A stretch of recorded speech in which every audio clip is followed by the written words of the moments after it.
Bem-vindos a mais uma aula sobre o panorama do Novo Testamento. Nós estamos abordando o livro de Filipenses e estamos entrando agora na primeira porção, que foi dividida como Alegria no Senhor. Essa porção ela vai tratar a parte de Filipenses do capítulo 2, do versículo 1 até o versículo 4. Se há, pois, alguma exortação em Cristo, alguma consolação de amor, alguma comunhão do Espírito, se há entranhados afetos e misericórdias, completai a minha alegria, de modo que penseis a mesma coisa, tenhais o mesmo amor, sejais unidos de alma, tendo o mesmo sentimento. Nada façais por partidarismo ou vanglória, mas por humildade, considerando cada um os outros superiores a si mesmo. Não tenha cada um em vista o que é propriamente seu, senão também cada qual o que é dos outros. Então Paulo descreve o que ele pensa ser o amor fraternal, a modo como ele enxerga isso. E existe uma porção que para a gente ela passa despercebida, que é sejais unidos de alma.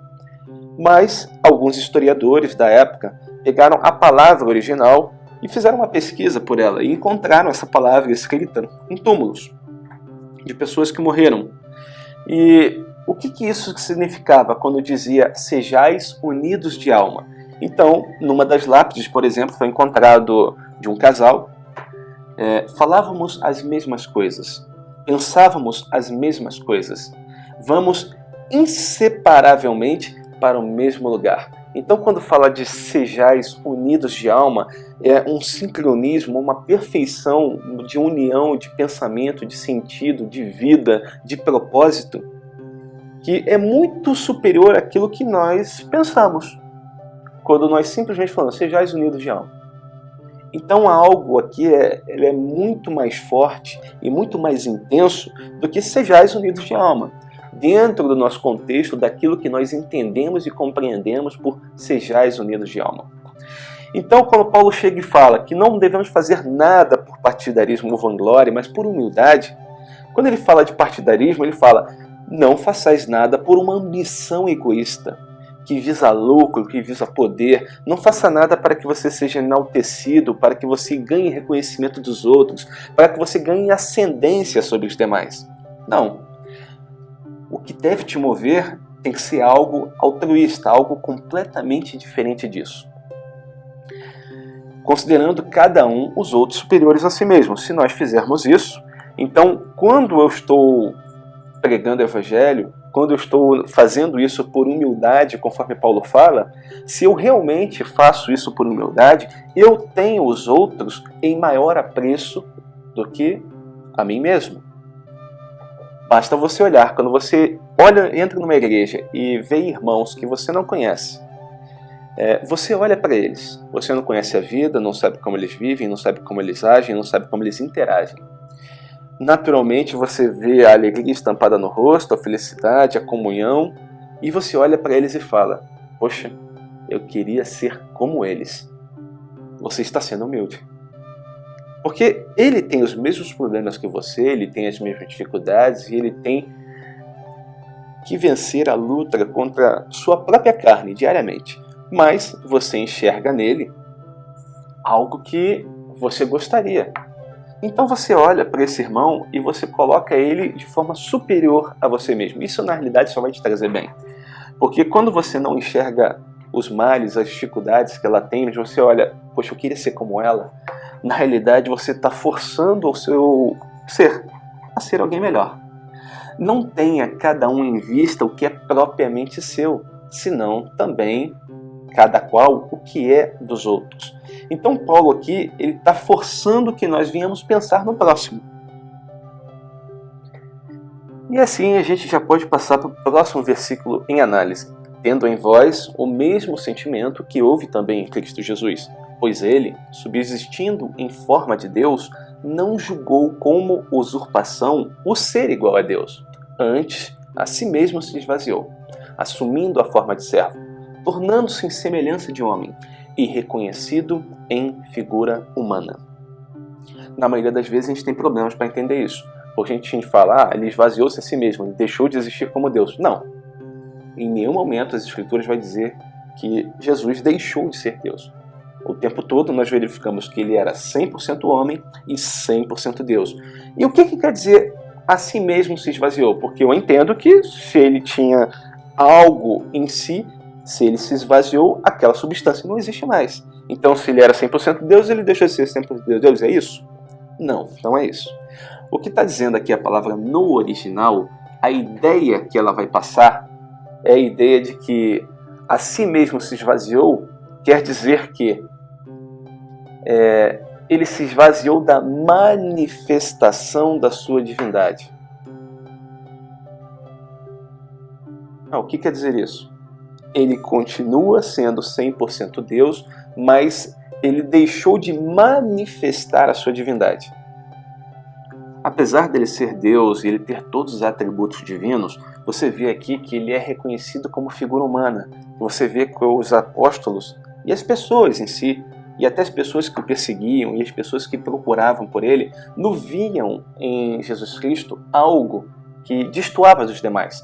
Você pode ver isso claramente no Monte das Oliveiras, quando Judas vai trair Jesus no monte, e aí eles perguntam, quem é Jesus?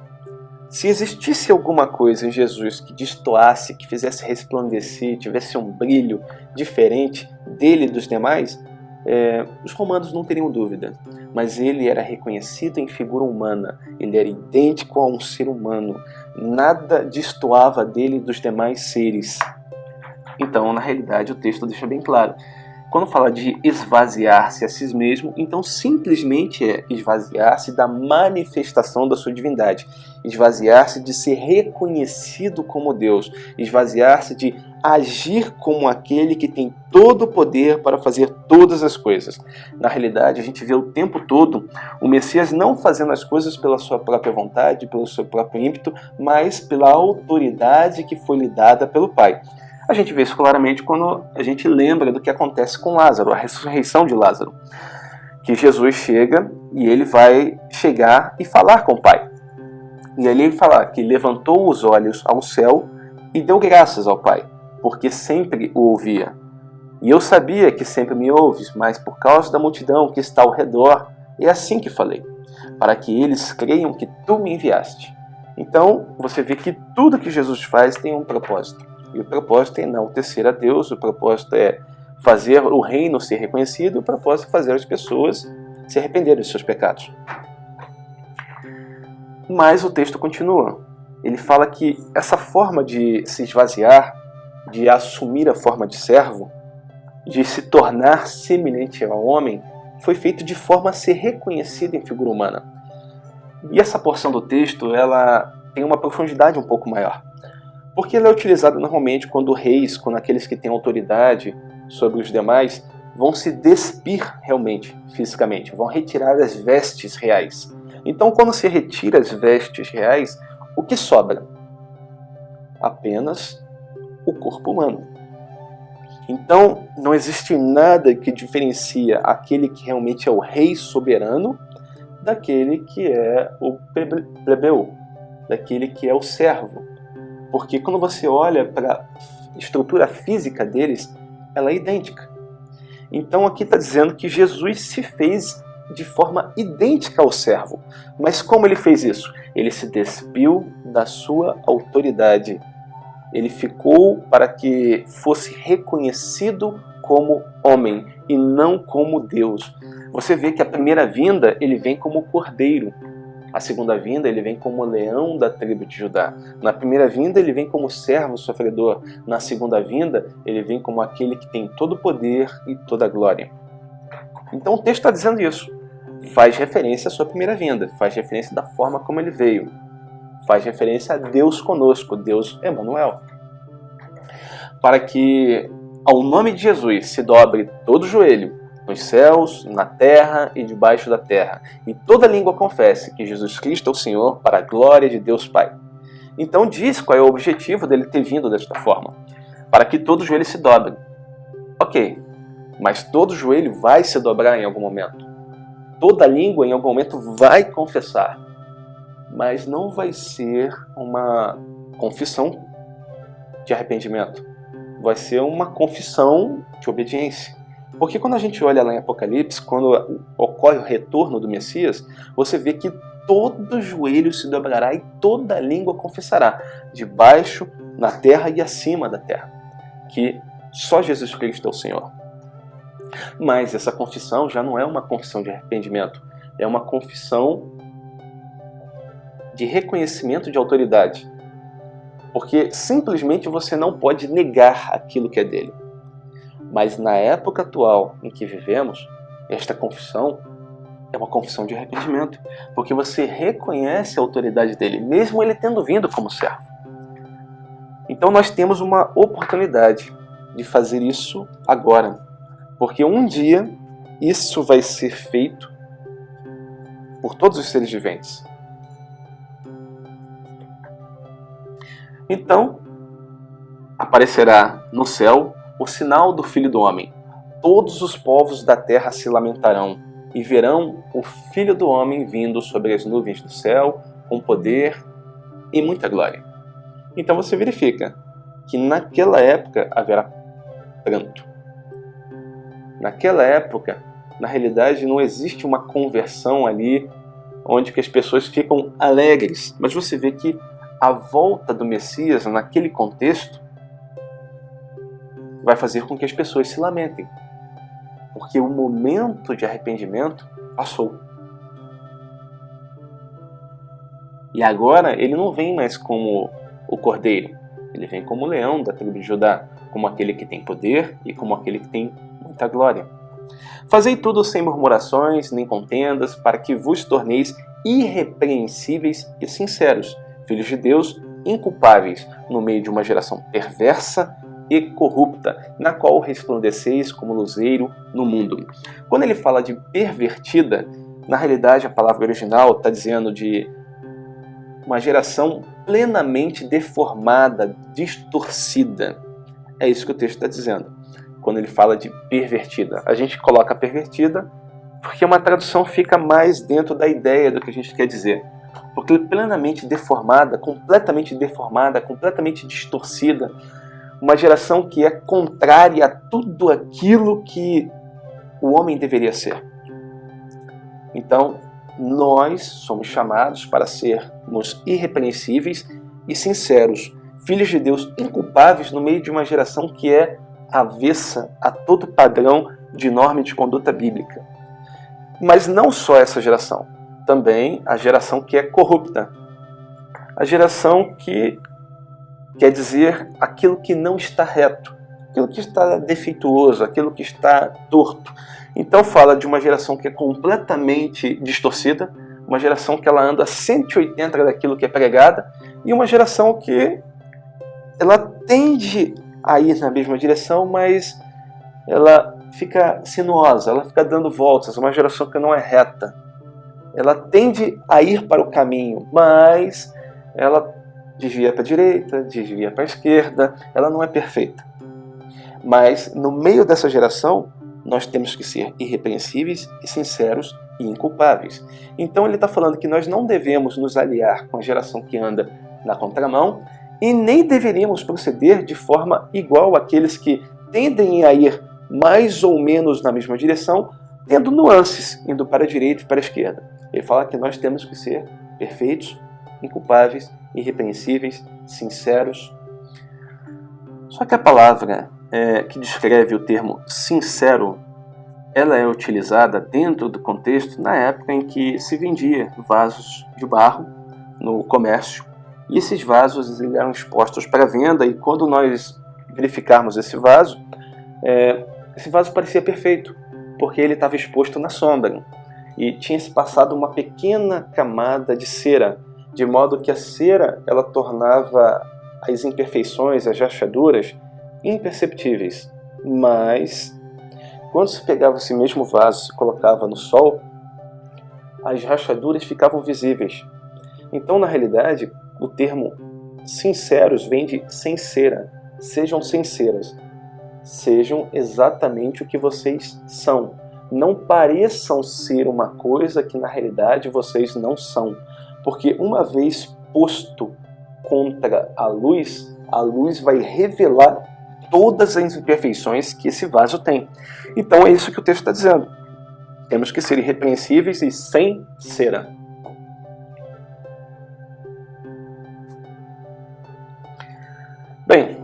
Aí a gente já terminou o capítulo 2, a gente vai partir para o capítulo 3, onde que os temas propostos são: Jesus é o nosso alvo, o sentimento que ele tem por nós é de zelo, a lição que ele tem para que nós venhamos aprender é a salvação pela graça, e os resultados práticos é conhecer a Cristo. E aí a gente entra propriamente na alegria da comunhão.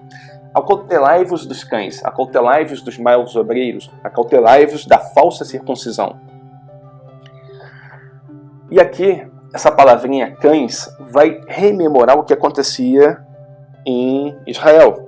Porque no caminho que saía de Jerusalém, indo para as cidades circunvizinhas, existiam muitos cães que ficavam ali ao redor. E esses cães faziam o quê? Eles lutavam entre si, buscando alimento. Lixo, propriamente dito, nas ruas. Então, quando ele fala para acautelai-vos dos cães, acautelai-vos aqueles que estão ao redor, aqueles que não fazem parte de vocês, daqueles que não compartilham da mesma coisa que vocês compartilham, da mesma experiência, da mesma vivência, da mesma fé. Tenham cuidado com esses que estão ao redor, sabem quem vocês são, mas não compactuam com o modo como vocês vivem. Acautelai-vos dos maus obreiros. Aí agora ele está olhando para dentro da igreja. Então tomem cuidado daqueles que estão com vocês, mas que na realidade eles não fazem um trabalho com retidão. Eles fazem parte e estão inseridos no meio de vós, mas você verifica que na realidade eles não fazem a obra como deveriam fazer. Então, tenham cuidado com estes também. E o texto vai mais além, fala: acautelai-vos daqueles que são provenientes da falsa circuncisão, daqueles que vêm visitar vocês e vêm pregar dizendo que existe uma nova, diferente daquela que vocês têm. Eles têm uma mensagem diferente, eles querem fazer com que vocês entendam que aquilo ali é correto. Então, acautelai-vos destes que são da falsa circuncisão. Pois muitos andam entre vós, dos quais repetidas vezes eu vos dizia, e agora vos digo, até chorando, que são inimigos da cruz de Cristo. Então, o texto está bem claro. Paulo chega e ele bate todas as vertentes, aqueles que estão fora, aqueles que estão dentro e aqueles que vêm dizendo ter a mesma fé que vocês. E aí a gente segue para o próximo versículo. Pois a nossa pátria está no céu, de onde também aguardamos o Salvador, o Senhor Jesus Cristo, o qual transformará o nosso corpo de humilhação para ser igual ao corpo da sua glória, segundo a eficácia do poder que ele tem de até subordinar a si todas as coisas. A carta ela tem que ser sempre lida dentro do seu contexto. E quando ele fala aos filipenses que a pátria deles está nos céus, está se referindo à cidadania que eles alegavam ter, porque eles eram cidadãos romanos, por direito. Então Paulo tem que lembrá-los: olha, muito embora vocês sejam cidadãos romanos, muito embora vocês tenham algumas regalias por serem dessa forma, cidadãos de Roma, fiquem atentos, porque na realidade vocês não são cidadãos romanos. Vocês são cidadãos do reino dos céus. A pátria de vocês está lá em cima. A sua cidadania está lá em cima. Os seus direitos, as suas prerrogativas estão lá em cima. Tudo aquilo que vocês fazem jus está lá em cima. De onde também aguardamos o Salvador, o Senhor Jesus, o qual transformará o corpo de humilhação, o corpo com o qual nós vivemos, o corpo que se deteriora, o corpo que envelhece, o corpo que ganha obesidade, o corpo que se deforma, o corpo que sofre a ação do tempo, o corpo o qual acabamos utilizando para fazer aquilo que não deveríamos fazer. Aguardamos o Messias, o qual transformará esse corpo no corpo que é igual ao corpo da sua glória. Um corpo incorruptível, um corpo que não perece mais, um corpo que não se deforma, um corpo que é perfeito, um corpo que não tem mais a possibilidade de tender às paixões da carne. E como ele fará isso? Fará isso segundo a eficácia do poder que ele tem de fazer subordinar a si todas as coisas.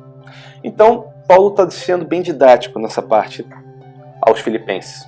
E está deixando bem claro o que vai acontecer. E aí passamos para o capítulo 4, onde vamos abordar nossa força e suficiência, contentamento, santificação por obediência e ter a paz de Cristo. E aí trabalhamos o tema da alegria na recompensa. Seja a vossa moderação conhecida de todos os homens. Perto está o Senhor. E moderação aqui é outra palavra que no nosso contexto do dia a dia ela perde o significado, mas que quando nós estudamos a palavra original e trazemos o significado da nuance naquela época, aí ela ganha uma profundidade muito maior. Basta que nós venhamos a ler o que naquela época se dizia a respeito dessa palavra. Firmeza, paciente e humilde, capaz de submeter-se a injustiças, desgraças, maus tratos, sem ódio ou maldade, confiando em Deus a despeito de tudo. Então, quando ele fala, seja a vossa moderação conhecida de todos os homens, seja a vossa firmeza paciente e humilde, por vocês se portarem de forma firme, por vocês não mudarem, por vocês irem ter as últimas consequências, sendo capazes de submeterem a injustiças, desgraças, maus tratos, sem ódio ou maldade, confiando em Deus a despeito de tudo. Seja isso conhecido de todos os homens. Perto está o Senhor. É isso que o texto está dizendo. Mas o homem dos dias atuais não quer ler esse texto da forma como o texto está escrito. Não quer buscar o radical da palavra, entender o que realmente está escrito ali. Ele prefere ler moderação. Moderado, comedido. Mas não é isso que está escrito no original. A palavra ela tem uma profundidade muito maior. Ela alcança uma nuance muito maior daquilo que nós queremos realmente ouvir. Por isso que a palavra de Deus nos confronta dia a dia. Por isso que o amor de Cristo nos constrange.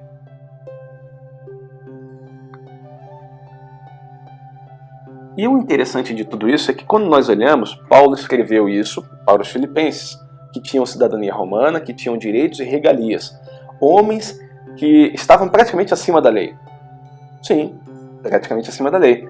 Porque bastava que um cidadão romano, aquele que tinha cidadania romana, acusasse aquele que não tinha de alguma coisa, que aquele cidadão que não tinha alguma coisa, facilmente era levado até os tributos, até os juízes, e ali ele era julgado, era sentenciado, era chibateado e era colocado numa prisão. Paulo viveu isso, e logo depois que ele disse que ele tinha cidadania romana, as pessoas ficaram com medo por terem feito isso com alguém que realmente era cidadão romano. Paulo está dizendo para essas pessoas que têm essa cidadania, essa mensagem. Sejam pacientes e humildes, capazes de submeter a injustiças, desgraças e maus tratos, sem ódio ou maldade, confiando em Deus acima de tudo. Vocês que têm todos os direitos, que não deveriam passar por nada disso, porque vocês têm regalias, não usem esse direito que vocês têm. Se submetam. Porque se está acontecendo alguma coisa, é porque Deus permitiu. Confiando em Deus a despeito de tudo. Agindo sem ódio ou maldade com aqueles que estão lhe ferindo. É difícil? Muito difícil. Mas o texto bíblico nunca convidou nenhum cristão a fazer o que era fácil. Sempre convidou a fazer o que era difícil. Mas é muito difícil. Naquela época era mais difícil ainda. Porque naquela época não existia uma sociedade com uma pincelada de cristianismo. Hoje em dia nós temos um mundo com uma pincelada de cristianismo, onde que se vive ou já se ouviu falar ou já se ouviu dizer a respeito de alguns padrões de moral e de ética cristãs. Naquela época o padrão de moral e ética era romano, era completamente deturpado. As mulheres não tinham direito, as crianças não tinham direito, os idosos não tinham direito. Eles poderiam ser abandonados a qualquer momento, poderiam ser jogados, eles poderiam ser estuprados, eles poderiam ser feitos com o que quisesse com ele. Se você fosse dono de algum servo, seja ele do sexo masculino ou seja ele do sexo feminino, você poderia literalmente abusar dele de qualquer forma. Hoje isso é inconcebível, porque vivemos numa sociedade com uma pincelada de cristianismo. Naquela época, antes do cristianismo, você tinha plenos direitos para fazer o que você bem entendesse. E Paulo está dizendo a estes homens para que eles sejam reconhecidos pela firmeza paciente e humilde, capaz de submeter-se a injustiças, desgraças e maus tratos, sem ódio ou maldade, confiando em Deus a despeito de tudo, mesmo que vocês venham a perder todos os direitos e regalias que vocês têm, mesmo que a vida de vocês mude drasticamente, mantenham a firmeza daquilo que foi ensinado. É o que Paulo está dizendo aos Filipenses. E aí a gente vai já para o encerramento da carta, propriamente dito. E Paulo começa a lançar os fundamentos, aquilo que aprendestes, recebestes, ouvistes, vistes, fazei. Aí se existe algum louvor, se existe alguma virtude, se é de boa fama, respeitável, amado, se é puro, justo, verdadeiro, você vê que é praticamente um pilar. E ele diz que o nosso pensamento ele tem que permear em cima dessas coisas.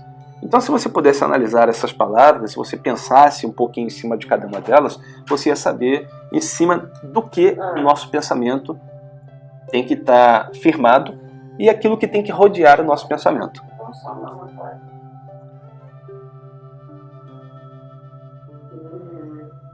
E aí, finalmente, nós temos... Então agora fica fácil ler Filipenses 4,13. Tudo posso naquele que me fortalece. Tudo posso o quê? Tudo que ele disse antes. Inclusive aquela parte que a gente leu lá atrás. Não existia a divisão entre capítulos e versículos. Então isso aqui é uma carta. Paulo está o tempo todo indicando como eles têm que proceder. Então fica fácil a gente entender que posso todas as coisas naquele que me fortalece, em Cristo que me fortalece. Eu posso ser exaltado, eu posso ser humilhado, eu posso passar por grande contentamento, posso passar por grande dificuldade, porque em Cristo eu posso todas as coisas. E o meu Deus, segundo a sua riqueza em glória, há de suprir em Cristo cada uma das vossas necessidades. O texto não fala cada um dos vossos desejos, fala das vossas necessidade, daquilo que você necessita, daquilo que você precisa, daquilo que é vital, daquilo que é necessário. Não daquilo que eu anseio, daquilo que eu idealizo, daquilo que é um desejo, daquilo que é uma ânsia, daquilo pelo qual eu rendo os meus maiores desejos na face da terra. Não, fala de necessidades. E assim Paulo termina a sua carta aos Filipenses. E a gente fica por aqui. E até a próxima, e aí a gente trabalha no próximo livro, e que você fique com Deus e na paz do Senhor.